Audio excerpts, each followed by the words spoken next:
What are you talking about? Silver has already surprised us, but it has also shocked us as well. Now stay tuned, there's more of that coming. I'll explain in this video as we explore.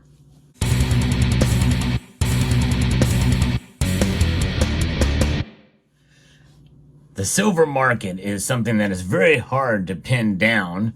It's a small market, but it's complex enough and reacts in so many different ways that it's very tough to really predict exactly what's going to happen with silver.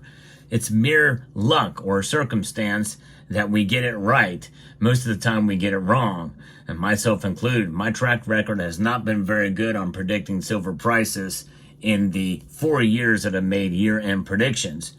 However, some of the short-term predictions have come true, and one thing is for sure, in the end, we will be shocked and surprised if we're in the silver game long enough. And that's just exactly how we should look at it in terms of the price movement. It is kind of like a game, because the reality is silver in and of itself has its own value. And the more people realize that, well, you can kind of just look at it as a game. Now, it's not a game when you take losses at the time of sale, but if you play your cards right, well, you can avoid that trap. And I've talked about that many times on this channel, but what do we have looking forward to in the near future? We have two major events coming. One on the 11th of September when we get the CPI numbers for inflation. That is the ultimate test to see where inflation is headed.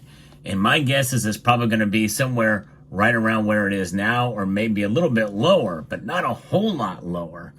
And what does that mean anyway? That just means that inflation is less acute than it was the year prior. It still means that prices are high. It still means that people are struggling.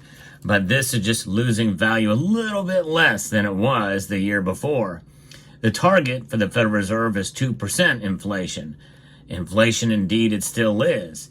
But notwithstanding, what can protect us from inflation? Precious metals and silver. Yes, silver is a hedge against inflation.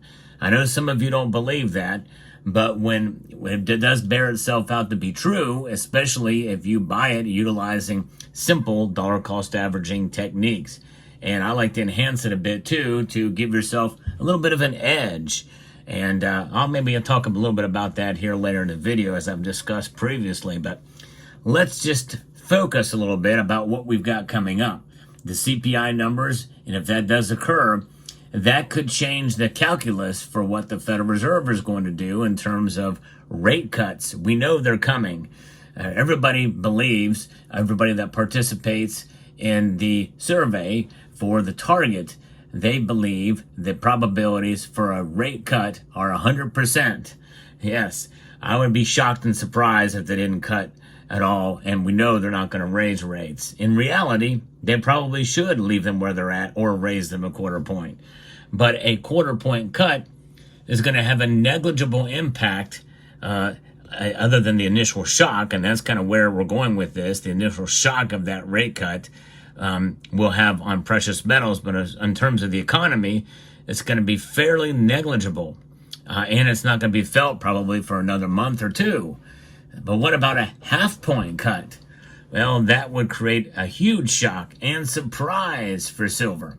I believe that the overall market is baking in a quarter-point cut, even though, as I record this video, the tables have turned fairly dramatically in the probability statistics as what they are going to do in September the 18th. That's the next big date.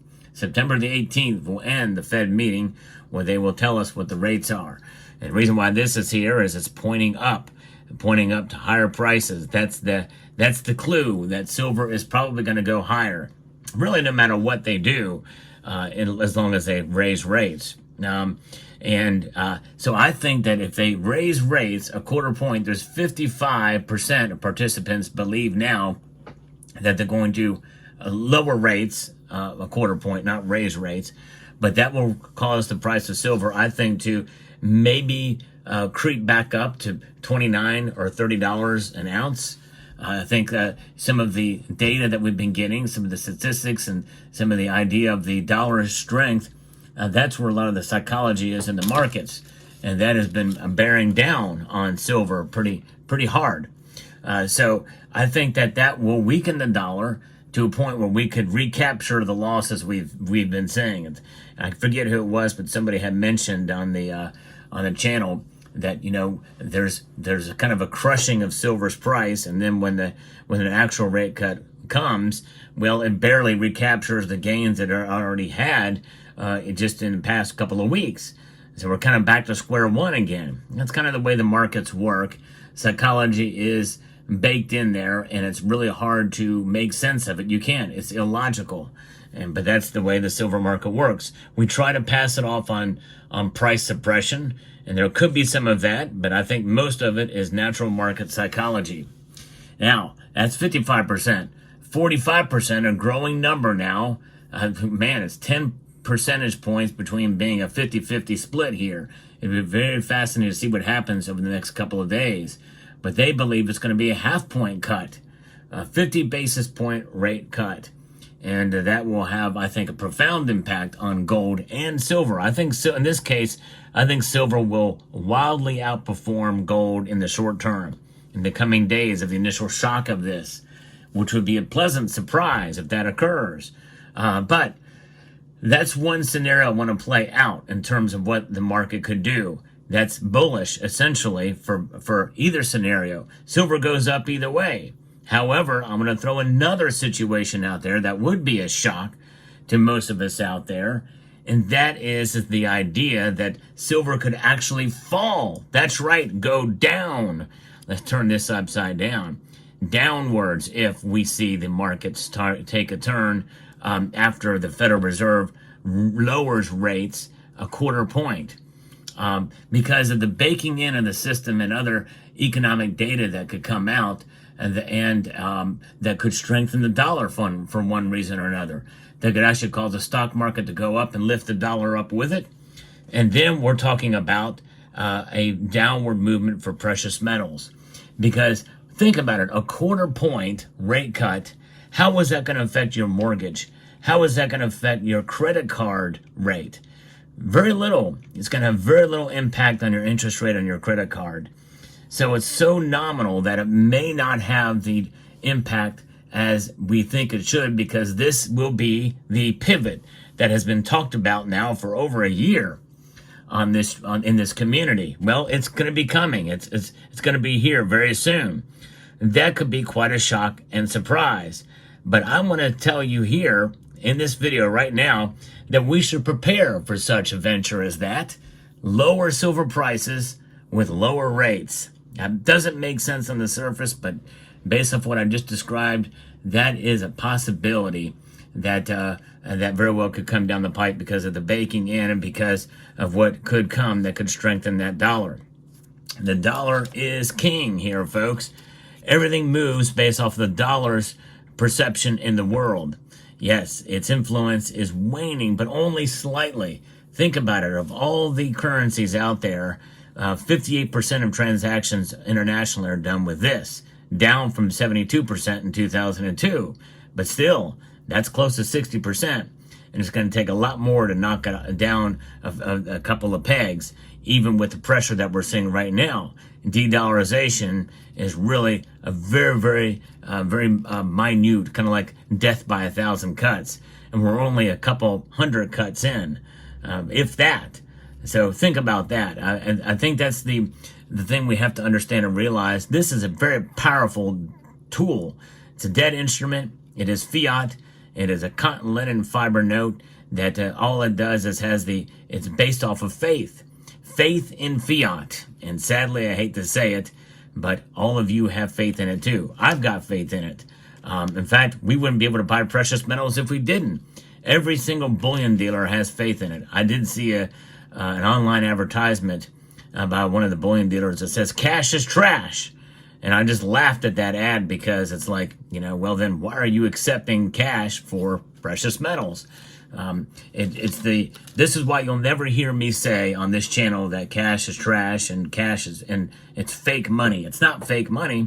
If it was fake money, nobody would accept it for payments of good tenders for goods and services. But it is unsound money. It is not sound. It is losing value it is a store of value that is bleeding out, essentially. Think about a bucket of water, right? You've got yourself a bucket of water that's filled to the brim, and there's a fairly small hole in it. Well, you're probably not going to see much change in how much water is in that bucket immediately as it's bleeding out, as it's spurting out at the very bottom. But that keeps happening long enough. Sooner or later, you're going to run out of water. But it's going to take a long time to happen, depending on how big the hole is. Well, the hole's getting a little bit bigger in that bucket of water. But that water, though, is still good, and it's still drinkable. It's in the bucket, but there might be a little bit less of it tomorrow than there was today. And that's how you should look at the dollar. But one thing about silver, it's unchanging in spite of the price. So be prepared for a surprise. Be prepared for a shock.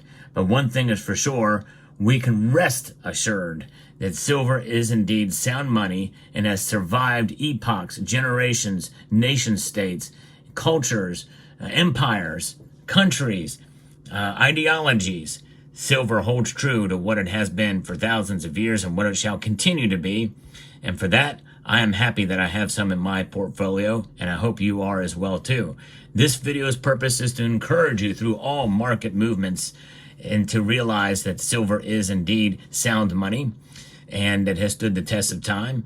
So I hope you found this video informative, insightful, and educational. And I would like to extend a multitude of gratitude to each and every one of you for taking the time to watch this video, and to encourage you to please rate, share, comment, and subscribe.